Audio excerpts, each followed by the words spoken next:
তারুণ্যের লেন্সে বাংলাদেশ প্রতিপাদ্যকে সামনে রেখে শেষ হলো রুচি বিউটিগ্রাম সিজন 7।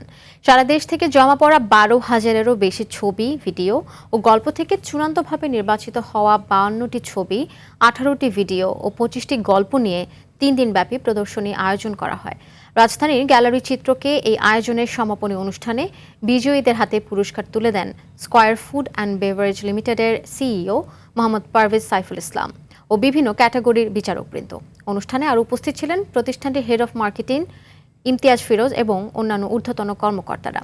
সমাপনী অনুষ্ঠানে বক্তারা বলেন, রুচি বিউটিগ্রামের এই আয়োজন দেশের তরুণ প্রজন্মকে ভ্রমণ ও সৃজনশীল কন্টেন্ট তৈরিতে উৎসাহিত করছে।